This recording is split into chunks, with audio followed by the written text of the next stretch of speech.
சொல்றீங்க? ಎಷ್ಟು ಜನ ಆಮೆನ್ ಅಂತೀರಾ?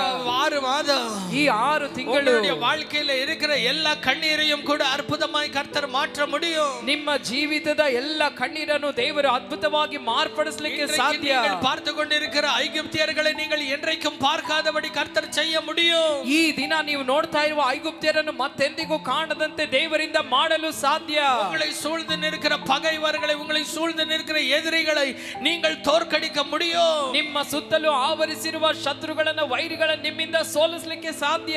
ಆಮೆನ್. எத்தனை பேர் ஆமென் சொல்றீங்க? ಎಷ್ಟು ಜನ ಆಮೆನ್ ಅಂತೀರಾ? முதலாவதான ஒரு காரியத்தை நான் உங்களோடு கூட நான் பேச விரும்புகிறேன். ಮೊದಲನೆಯ ಕಾರ್ಯವನ್ನು ನಿಮ್ಮೊಂದಿಗೆ ನಾನು ಮಾತನಾಡಲಿಕ್ಕೆ ಬಯಸ್ತೇನೆ. இந்த காலை நேரத்துல ஆமென் சில பேரை பார்த்து ஆண்டவர் சொல்லுகிறார். ಈ ಮುಂಜಾನೆ ಈ ಸಮಯದಲ್ಲಿ ಕೆಲವರನ್ನು ನೋಡಿ ದೇವರು ಹೇಳ್ತಾ ಇದ್ದಾರೆ. ஆண்டவர் சொல்லுகிறார், ದೇವರು ಹೇಳ್ತಾರೆ, ஆமென், என்னுடைய நேரம் வரும் வரையிலும், ನನ್ನ ಸಮಯ ಬರುವವರೆಗೂ, ஆமென், உன் வாழ்க்கையில எதுவுமே தீமை நடக்க விட மாட்டேன். ನಿನ್ನ ಜೀವಿತದಲ್ಲಿ ಯಾವ ಕೇಡು ಸಂಭವಿಸೋದಕ್ಕೆ ನಾನು ಬಿಡೋದಿಲ್ಲ. ஆமென். எத்தனை பேர் ஆமென் சொல்றீங்க? ಎಷ್ಟು ಜನ ಆಮೆನ್ உங்க ಅಂತೀರಾ? வாழ்க்கையில பிசாசு என்னவே தந்திரம் செய்தாலும், ನಿಮ್ಮ ಜೀವಿತದಲ್ಲಿ ಸೈತಾನು ಎಷ್ಟೇ ತಂತ್ರಗಳನ್ನು ಮಾಡಿದ್ರು, உங்களை பயப்படுத்தினாலும், ಎಷ್ಟೇ ಅವನು ನಿಮ್ಮನ್ನು ಭಯಪಡಿಸಿದ್ರು, சூழ்நிலைகளை அலைகளை உங்களுக்கு எதிராக புயல் எழுப்பினாலும், ಪರಿಸ್ಥಿತಿಗಳನ್ನು ಹಾಗೆ ಅಲೆಯಾಗಿ ನಿಮ್ಮ ಮುಂದೆ ಒಂದು ಪ್ರವಾಹಗಳನ್ನು ಎಬ್ಬಿಸಿದ್ರು, தேவனுடைய நேரம் வரும் வரையிலும், ದೇವರ ಸಮಯ ಬರುವವರೆಗೂ, ஆமென், எதுவுமே உங்களை அசைக்க முடியாது. ಯಾವುದು ನಿಮ್ಮನ್ನು ಕದಲಿಸಲಿಕ್ಕೆ ಸಾಧ್ಯವೇ ಇಲ್ಲ. I prophesy, ಈ ಮುಂಜಾನೆ ನಾ ಪ್ರವಾದಿಸ್ತೇನೆ, Satan threatening about your health, ಸೈತಾನ್ ನಿಮ್ಮ ಆರೋಗ್ಯದ ಕುರಿತಾಗಿ ನಿಮ್ಮನ್ನು ಬೆದರಿಸ್ತಾ ಇದ್ದಾನ, உங்களை மிரட்டி கொண்டிருக்கிறானா? ನಿಮ್ಮನ್ನ ಬೆದರಿಸ್ತಾ ಇದ್ದಾನ, நீ பிழைக்க மாட்டாய், நீ சாவாய் என்று சொல்லுகிறானா? ಈ ಒಂದು ವ್ಯಾಧಿಯಲ್ಲೇ ನೀ ಸತ್ತು ಹೋಗ್ತೀಯ ಅಂತ ಅವನು ಹೇಳ್ತಾ ಇದ್ದಾನ. உன் குடும்பத்திலே பாரு மரணம் சம்பவிக்க போகிறது என்று சொல்லுகிறானா? ನಿನ್ನ ಕುಟುಂಬದಲ್ಲಿ ಮರಣ ಸಂಭವಿಸುತ್ತದೆ ಅಂತ ಹೇಳ್ತಾನ. ஆமென். நீ பார், நீ கை வைத்த காரியம் எல்லாம் அழிந்து போகும், எல்லாம் நாசமாகும் என்று சொல்லுகிறானா? ನೋಡು, ನೀ ಕೈ ಇಡುವ ಕೆಲಸವೆಲ್ಲ ಹಾಗೆ ನಷ್ಟ ಅನುಭವಿಸುತ್ತದೆ ಅಂತ ಹೇಳ್ತಾ ಇದ್ದಾನ. இந்த காலை நேரத்தில் ஆண்டவர் ಈ சொல்லுகிறார், ಮುಂಜಾನೆ ಸಮಯದಲ್ಲಿ ದೇವರು ಹೇಳ್ತಾ ಇದ್ದಾರೆ, பிசாசு நினைத்தபடி நிறைவேறாது. ಸೈತಾನ್ ನೆನೆಸುವಂತೆ ನೆರವೇರಲ್ಲ. குறித்தாக நான் செய்திருக்கிற எழுதிருக்கிற காரியம் நிறைவேறும் வரை எதுவுமே உன்னை ஒண்ணும் செய்ய முடியாது. ನಿನ್ನನ್ನು ಕುರಿತು ನಾನು ಆಲೋಚಿಸಿರುವ ಬರೆದಿರುವ ಕಾರ್ಯಗಳು ನೆರವೇರುವವರೆಗೂ ಯಾವ ಕೇಡು ನಿನಗೆ ಸಂಭವಿಸೋದಿಲ್ಲ. விசுவாசிக்கிறவங்க ஒரு அல்லேலூயா சொல்ல முடியும், கை தட்ட முடியும், ஆமென் சொல்ல முடியும். தேவன் உங்களுக்காக பேசிக் கொண்டிருக்கிறார் என்றதை உணர்கிறவர்கள் இப்படியாய் உட்கார முடியாது. ದೇವರು ನಿಮ್ಮೊಂದಿಗೆ ಮಾತನಾಡ್ತಾ ಇದ್ದಾರೆ ಅಂತ ನೀವು ಗ್ರಹಿಸುವವರು ಈ ರೀತಿ ಕುಳಿತುಕೊಳ್ಳಿಕ್ಕೆ ಸಾಧ್ಯವಿಲ್ಲ. ಕೈ ಚಪ್ಪಾಳೆ ತಟ್ಟಿ ಹಾಲೆಲೂಯಾ ಅಂತ ಕರಗಳನ್ನು ಎತ್ತಿ ಅದನ್ನು ಸ್ವೀಕರಿಸುವವರಾಗಿ ನೀವು ಇರಬೇಕು. ಹಾಲೆಲೂಯಾ. விசுவாசிக்கிறீங்க? ಎಷ್ಟು ಜನ ನಂಬ್ತೀರಾ? ஆமென். தேவ காரியம், ஆமென், தேவன் சொல்லும் வரை, நிறைவேறும் வரை எதுவுமே கூட பிசாசு உங்களுடைய வாழ்க்கையில் ದೇವರು ನೆನೆಸಿರುವ ನೆರವೇರಿಸಲಿಕ್ಕಿರುವಂತ ಕಾರ್ಯಗಳು ಅದು ನೆರವೇರುವವರೆಗೂ ಕೂಡ ಈ ಸೈತಾನ್ ನಿಮ್ಮ ಜೀವಿತದಲ್ಲಿ ಏನನ್ನು ಮಾಡ್ಲಿಕ್ಕೆ ಸಾಧ್ಯವಿಲ್ಲ. யோவான் எழுதின சுவிசேஷம், ಯೋಹಾನ ಬರೆದ ಸುವಾರ್ತೆ, அதிலே 8வது அதிகாரம், ಅದರಲ್ಲಿ 8ನೇ ಅಧ್ಯಾಯ, அதிலே ஆண்டவருடைய வார்த்தையில் நாங்கள் பார்க்குவோம் 19வது வசனத்தை நாங்கள் பார்க்கலாம். 19ನೇ ವಾಕ್ಯವನ್ನು ನಾವು ನೋಡುವ. ஆமென். ஹalleluya. வேதம் சொல்லுகிறது 19:20 19-20ನೇ ವಾಕ್ಯದಲ್ಲಿ ಬರೆಯಲ್ಪಟ್ಟಿದೆ. Amen. The Bible says, ಸತ್ಯವೇದ ಹೇಳ್ತದೆ, and no one laid a hand on him, for his time had not yet come. ಯೇಸು ದೇವಾಲಯದೊಳಗೆ ಕಾಣಿಕೆ ಪೆಟ್ಟಿಗೆಗಳು ಇರುವ ಅಂಗಳದಲ್ಲಿ ಉಪದೇಶ ಮಾಡುತ್ತಿರುವಾಗ ಈ ಮಾತುಗಳು ಹೇಳಿದನು. ಆತನ ಕಾಲ ಇನ್ನು ಬಾರದೇ ಇದ್ದ ಕಾರಣ ಯಾರು ಆತನನ್ನು ಹಿಡಿಯಲಿಲ್ಲ.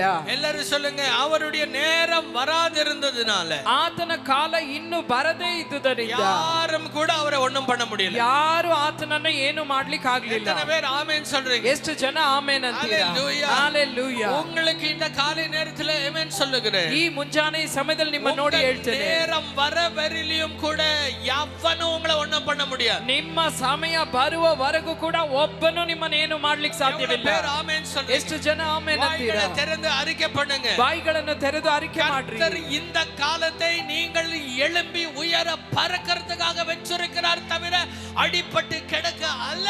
ದೇವರು ಈ ಕಾಲವನ್ನು ನೀವು ಎದ್ದು ಮೇಲೆ ಹಾರುವುದಕ್ಕಾಗಿ ಇಟ್ಟಿದ್ದಾರೆ ವಿನಃ ನಿಮ್ಮನ್ನು ನೀವು ಏಟು ಬಿದ್ದು ಗಾಯಪಟ್ಟು ಕೆಳಗೆ ಬೀಳುವುದಕ್ಕಾಗಿ ಅಲ್ಲ. ஆமென் சொல்றீங்க? ಎಷ್ಟು ಜನ ಆಮೆನ್ ಅಂತೀರಾ? If you are in that position today that you are wounded, you are amen disabled, I tell you this is your time to dust off and rise up for God. ಈ ಸಮಯ ಇದು, ನೀವು ಗಾಯಪಟ್ಟು ನೀವು ನೋವಿನಲ್ಲಿ ನೀವು ಪರಿಸ್ಥಿತಿ ಆ ರೀತಿಯಾಗಿರುವುದಾದ್ರೆ ಇದು ನೀವು ಧೂಳನ್ನು ಜಾಡಿಸಿ ಎದ್ದೇಳುವಂತ ಸಮಯ ಇದು.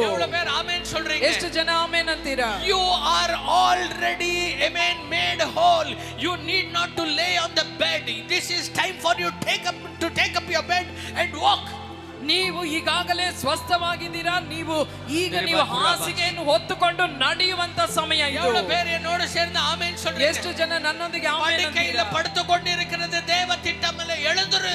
ನೀವು ಹಾಸಿಗೆಯಲ್ಲಿ ಮಲಗಿರೋದು ದೇವ ಚಿತ್ತ ಅಲ್ಲ, ಎದ್ದೇಳು. நீ படுக்கிறதுக்காக கர்த்தர் உனக்கு உயிர் கொடுக்கல.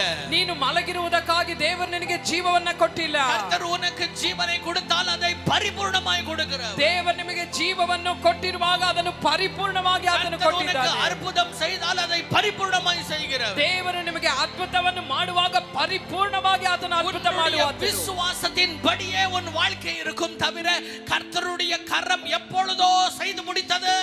ನಿಮ್ಮ ನಂಬಿಕೆಯಂತೆಯೇ ನಿಮಗಾಗ್ತದೆ ವಿನಃ ದೇವರ ಈಗಾಗಲೇ ದೇವರು ಎಂದೋ ಆ ಕಾರ್ಯವನ್ನು ಮಾಡಿ ಮುಗಿಸಿದ್ದಾರೆ. Don't wait for God's sign again and again. ದೇವರು ಮತ್ತೆ ಮತ್ತೆ ಮಾಡಬೇಕಂತ ಎದುರು ನೋಡ್ತಾ ಇರಬೇಡಿ. God has done it. God has finished His work. Now it is your time to rise up from your bed. ದೇವರು ಈಗಾಗಲೇ ಎಲ್ಲವನ್ನು ಮಾಡಿ ಮುಗಿಸಿದ್ದಾರೆ. ಇದು ನೀವು ಹಾಸಿಗೆಯಿಂದ ಎದ್ದೇಳುವಂತ ಸಮಯ. It is your time to exercise your faith. ನಿಮ್ಮ ನಂಬಿಕೆಯನ್ನು ಕಾರ್ಯರೂಪಕ್ಕೆ ತರುವಂತ ಸಮಯ ಇದು. This is your time to put your feet on the land. ನೀವು ಒಂದು ಭೂಮಿಯ ಮೇಲೆ ನೀವು ಸ್ಥಳದ ಮೇಲೆ ಕಾಲಿಟ್ಟು ನಡೆಯುವಂತ ಸಮಯ This is ಇದು. your time to rise up. ನೀವು ಎದ್ದೇಳುವ ಸಮಯ. நீ வேதத்தை எடுத்துக்கொண்டு ஆமென் பிசாசுக்கு விரோதமாய் போராடுகிற நேரம் இது. ನೀನು ದೇವರ ವಾಕ್ಯವನ್ನು ಹಿಡಿದು ಸೈತಾನಿಗೆ ವಿರುದ್ಧವಾಗಿ ಹೋರಾಡುವಂತ ಸಮಯ. பலவீனத்திலே தேவன் பலன் தந்திருக்கிற தேவனுக்காக நீ எழுந்தருகிற நேரம் இது. ನಿನ್ನ ಬಲಹೀನತೆಯಲ್ಲಿ ಬಲವನ್ನು ಕೊಟ್ಟಿರುವ ದೇವರಿಗಾಗಿ ಎದ್ದೇಳುವಂತ ಸಮಯ. Let the weak say I am strong. ಬಲಹೀನನು ನಾ ಬಲವಂತನು ಅಂತ ಹೇಳಿ. Let the poor say I am rich. ದರಿದ್ರನು ತಾನು ಐಶ್ವರ್ಯವಂತನಂತ ಹೇಳಿ. என்னை பலப்படுத்தும் இயேசு கிறிஸ்துவினால் எல்லாம் செய்ய எனக்கு பலன் உண்டு என்று சொல்லட்டும். ನನ್ನನ್ನು ಬಲಪಡಿಸುವ ಆತನಾದ ಕ್ರಿಸ್ತನಲ್ಲಿ ಇದ್ದುಕೊಂಡು ನಾ ಎಲ್ಲಕ್ಕೂ ಶಕ್ತನು ಅಂತ ಹೇಳಿ. Amen. I tell you. ನಾನು ನಿಮಗೆ ಹೇಳ್ತೇನೆ, Satan is a cheater. ಸೈತಾನು ವಂಚಕ. But let not your own soul, your own flesh cheat you more than the devil. ಸೈತಾನಿಗಿಂತ ನಿಮ್ಮ ಶರೀರವೇ ನಿಮ್ಮನ್ನು ಹೆಚ್ಚಾಗಿ ವಂಚಿಸಬಾರದು. ಎಚ್ಚರಿಕೆ ಉಳ್ಳವರಾಗಿ. நான் சொல்றது உங்களுக்கு புரியுதுங்களா? ನಾನು ಹೇಳೋದು ನಿಮಗೆ ಅರ್ಥವಾಗ್ತಾ ಇದೆಯಾ? கர்த்தருடைய நேரம் வரவரையிலும் யாவனும் கூட உன்னை பண்ண முடியாது. ದೇವರ ಸಮಯ ಬರುವವರೆಗೂ ಯಾರು ಕೂಡ ನಿಮ್ಮನ್ನು ಏನು ಮಾಡ್ಲಿಕ್ಕೆ ಸಾಧ್ಯವಿಲ್ಲ. ஒருவனும் இயேசுவின் மேல் கை வைக்க முடியல. ಒಬ್ಬನು ಕೂಡ ಯೇಸುವಿನ ಮೇಲೆ ಕೈ ಇಡ್ಲಿಕ್ಕೆ ಆಗಲಿಲ್ಲ. இயேசுவின் மேல கை வைக்க பரலோகம் விடல. ಒಬ್ಬನು ಕೂಡ ಯೇಸುವಿನ ಮೇಲೆ ಕೈ ಇಡ್ಲಿಕ್ಕೆ ಪರಲೋಕ ಬಿಟ್ಟು ಕೊಡ್ಲಿಲ್ಲ. It was not his time. ಯಾಕೆಂದ್ರೆ ಅದು ಆತನ ಸಮಯವಾಗಿರಲಿಲ್ಲ. நேரம் வந்திருக்கல. ಆ ಸಮಯ ಇನ್ನು ಬಂದಿರಲಿಲ್ಲ. அடிக்கப்படுகிற நேரம் வந்திருக்கல. ಆತನು ಓಡಿಸಿಕೊಳ್ಳುವಂತ ಸಮಯ ಇನ್ನು ಬಂದಿರಲಿಲ್ಲ. நான் சொல்லுகிறதை கேளுங்க. ನಾನು ಹೇಳೋದನ್ನ ಗಮನಿಸಿ. உனக்காக ஒருவர் காயமாயிருக்கிறார். ನಿಮಗಾಗಿ ಒಬ್ಬಾತನು ಗಾಯಗೊಂಡಿದ್ದಾನೆ. உங்களுடைய எல்லா தழும்புகளை ஒருவர் ஏற்றுக்கொண்டிருக்கிறார். ನಿಮಗಾಗಿ ಎಲ್ಲ ಗಾಯಗಳನ್ನು ಒಬ್ಬಾತನು ಒತ್ತುಕೊಂಡಿದ್ದಾರೆ. ಅಡಿಪಡ தேவையில்லை, நீ எழுந்திரு. ನೀ ಗಾಯಗೊಳ್ಳುವುದಕ್ಕೆ ನಿಮಗೆ ಯಾವ ಕಾರಣವೂ ಇಲ್ಲ, ಎದ್ದೇಳು.